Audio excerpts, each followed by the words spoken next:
Hi everyone, this is William from the Headphone Experience, and I'm here tonight with my first impressions of the LSA HP-2 Ultra headphone. Once again, it's been quite a while since I've got a video out. I think it's been about 3 weeks, and besides from, being the busy season in lawn care, which is how I make a living, I don't get paid for doing this, and but had another setback, and about a week and a half ago, my girlfriend lost her mother, and I had to take about 3 or 4 days off from work and help her out with a lot of things, and so anyway, and then trying to catch back up with work. So I've actually had this headphone for about probably 2 weeks now. I normally try to get my first impressions videos out in a couple days, but like I said, got to put family first. So anyway, I did get a hold of LSA, and they were very understanding and very patient with me and told me to take my time. So I appreciate the good people at LSA for, understanding my situation and not getting too impatient with me. So anyway, this is the HP-2 Ultra, and these are made by Kennerton Audio Equipment out of St. Petersburg, Russia for LSA. This is a pretty close copy, not really copy, this is really more advanced. It's very similar to the Kennerton Magni, which is a headphone I've already reviewed and I like very much. I love the Kennerton Magni, and in fact I did a best headphones of 2019 video, and the Kennerton Magni was my headphone of the year. As far as performance, for the dollar, bang for the buck. I thought the Kennerton Magni was the best headphone you could buy last year, and this is kind of a newer, more refined version of the Magni. So I'll talk about that in a little while, because obviously that's the headphone I want to compare it to. Oh, I did want to mention, I finally ordered one of our t-shirts. You can see I've got it on here. It's the Headphone Experience, and there's several different designs, and this one is the Kennerton Odin that we used in the design. And so anyway, I'll put a link at the underneath this video, and you can check out the Headphone Experience store if you want a t-shirt, sweatshirt, mug, or something like that. But anyway, I just wanted to show you my new t-shirt.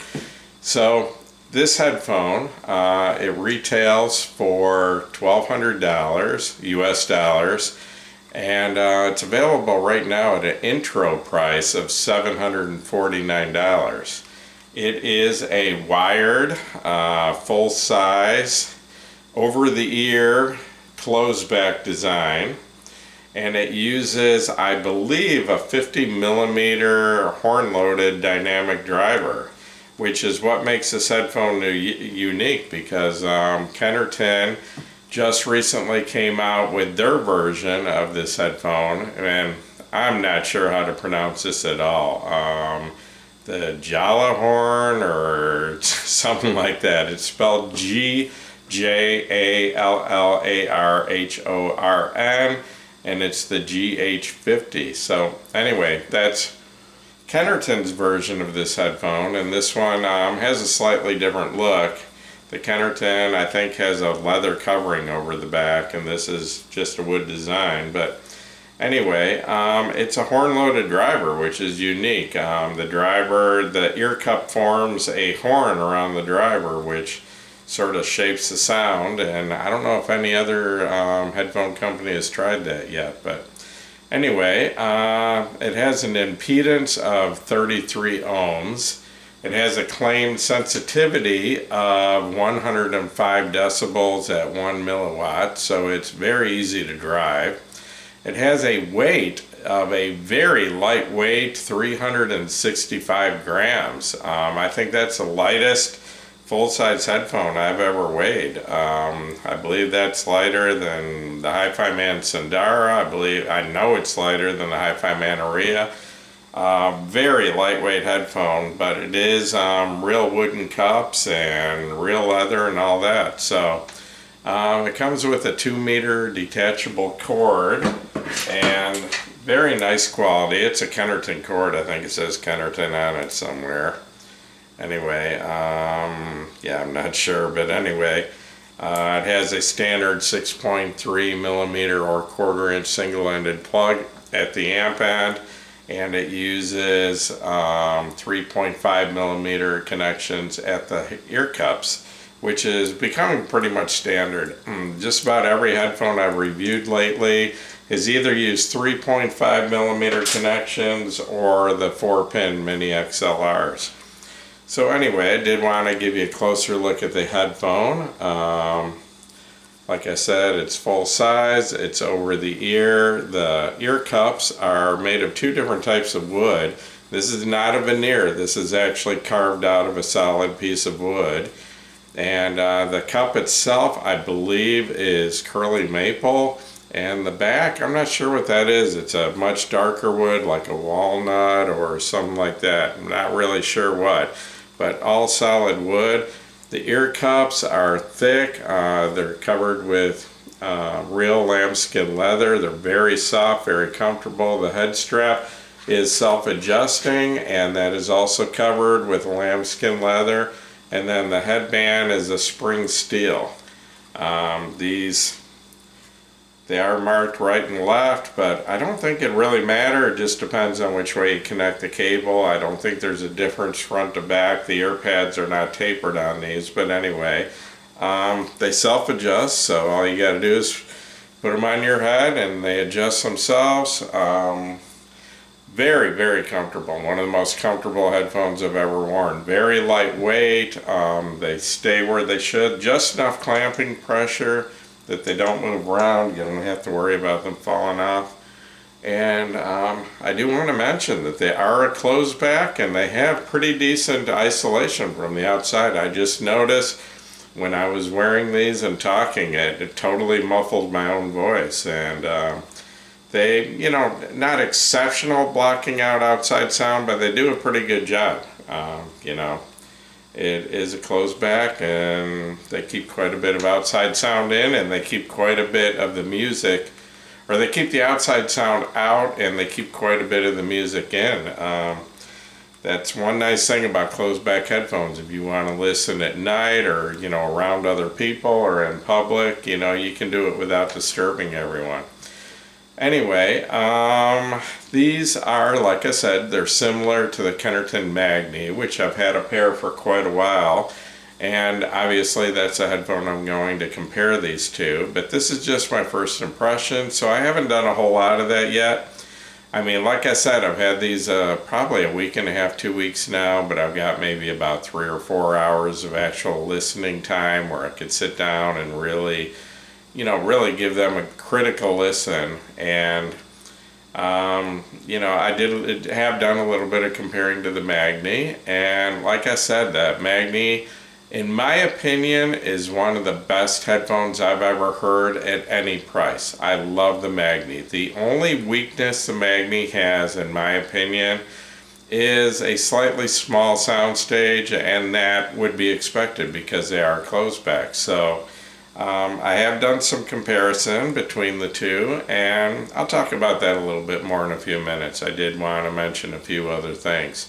Doing my review of the equipment I used so far with this is I'm using CDs played through a Cambridge Audio 540C CD player, and I'm running using that as a transport only, running a digital signal to a Benchmark Media DAC1, and then I'm running an analog signal from that to the Audio GD Master 9, which is my primary amp. Music, I haven't listened a whole lot through these yet. Like I said, I've got maybe 3 or 4 hours. I primarily use rock, pop, electronic, a lot of acoustical music, and a little bit of orchestral doing my reviews. So like I said, done a little bit of comparing to the Magni, and I guess I'll try to touch on the sound of these a little bit in this first impressions, because I mean, that's what this is about. This is a review. That's what people want to know. So the tone balance on these, like the Magni, I would say is just about dead neutral. No emphasis anywhere. The bass is not emphasized, but it's very solid, and no peaks anywhere really. I would just have to say neutral. The frequency extension on these, the top end is very extended, goes very high as I can hear. I don't hear any roll off at all, and the bottom end seems to sound almost exactly the same as the Magni, and the Magni, in my opinion, has the best sub bass, not the most, but the best quality, tightest, most solid, deepest sub bass of any headphone I've ever heard. And this headphone has, to what I've heard so far, it has that same very high quality sub bass and extends very low. So, that is the one advantage to a closed back headphone. They do tend to extend lower and have more weight to the sub bass. Anyway, just going through the different frequencies. The bass, I would describe it as, like I said, very extended. It goes very low. It's very tight. It's very deep. No distortion, no muddiness, just very high quality bass. Not emphasized. If you're a bass head, this might not be the headphone for you. Like I said, it's pretty neutral. There's not, it doesn't have that emphasis on the bass like some headphones do. So if you're a bass head and really looking for a lot of bass, you might want a different headphone. But if you just want a very natural, very deep, very extended bass, this might be just what you want. The mids are very balanced, very neutral, very clean. Just I'll get into that a little bit more with the detail, but exceptionally clean mid-range. Treble, extended, clear, clean, sparkly, but I want to talk about detail. Detail, clarity, resolution. That is this headphone's strong point. The Magni has very, very good detail resolution. This, I believe, in the short time I've listened to it, is even a little bit better. I was listening to some female vocals. Some Sarah McLachlan, some Tori Amos, and some, what's her name? Natalie, can't think of her last name, Natalie Merchant from 10,000 Maniacs. And on all three of those, their voices just sounded slightly a little bit cleaner and a little bit more detailed than the original Magni, which is pretty much amazing, because I mean, the Magni is almost flawless in my opinion. This headphone it sounds very similar to the Magni, but a little bit different, and it's taken me a while to kind of pinpoint those differences and really describe them. They're not big differences, and I wouldn't say this headphone is a whole lot different than the Magni, but there seems to be at least a few small differences, and so far it's adding up to a headphone I really like. Yeah, I think it sounds a little more refined, and I think it is a newer, better version of the Magni. It doesn't make the Magni obsolete, it doesn't blow the Magni away, but like I said, I think it's just a slightly better, more refined version of it. The horn cup does give it a little bit different sound, and I will try in the next few weeks before I do my full review to try to pinpoint what that exact difference is. I'm struggling with it a little bit. It sounds different. I think it sounds better, but I'm not sure exactly why yet. But anyway, the imaging is exceptional on these. The separation between instruments is exceptional.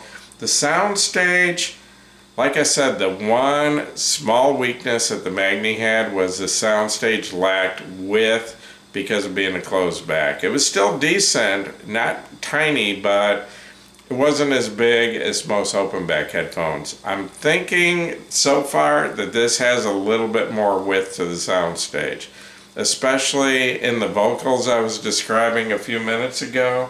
I think the vocals on the Magni sounded a little more centered, where the vocals seem a little bit wider and a little more wrapped around me. And I think there's a little bit more overall width to the sound stage of these. Both this headphone and the Magni have very good depth and very good height to the sound stage. And I think this has just a little bit more width. The question is this better than the Magni? And like I said, I'm kind of leaning that way. I'm not sure yet. Give me a couple weeks, 2-3 weeks, and I'm going to try to put as much time in as I can with these. I want to compare them to the Magni.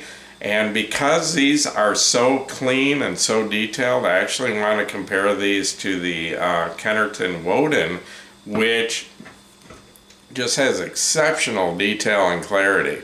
And I think these are pretty close. I want to give it a comparison. I mean, that's a $2,500 headphone, so that's pretty impressive that this $750 headphone can even compete with it. Because it is probably, the Woden is right up there with the Kennerton Thrower as being the most detailed headphones I've ever heard, and this isn't far away. So my quick first impression of this is I am very impressed. I'm you know, kind of blown away. I mean, I didn't know that there would ever be a better, you know, headphone for the price. Well, you know, who knows? Things keep improving all the time. But 6 months ago, the Magni was my favorite headphone at any price, you know. Well, my favorite on my list of best headphones for the buck. So, and this, you know, at basically the same price is possibly better. So, you know, like I said, it's a newer, just kind of a more refined sound. So anyway, yeah, I'm going to try to come back in a couple of weeks with a more detailed review, run some different kinds of music through these, compare these to a few other headphones, and try to figure out exactly what it is about this. They sound a little bit different than the Magni, but I'm still having a hard time putting my finger on exactly what's different. So that's what I'm going to try to figure out and get back to you with more details. So anyway, I'm going to wrap this up. Once again, this is William from the Headphone Experience. If this video has helped you, please give me a thumbs up.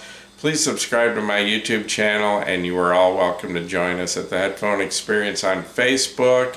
We are up to, I think, about 8,700 members, something like that. It just keeps growing every week. So thanks for watching my video.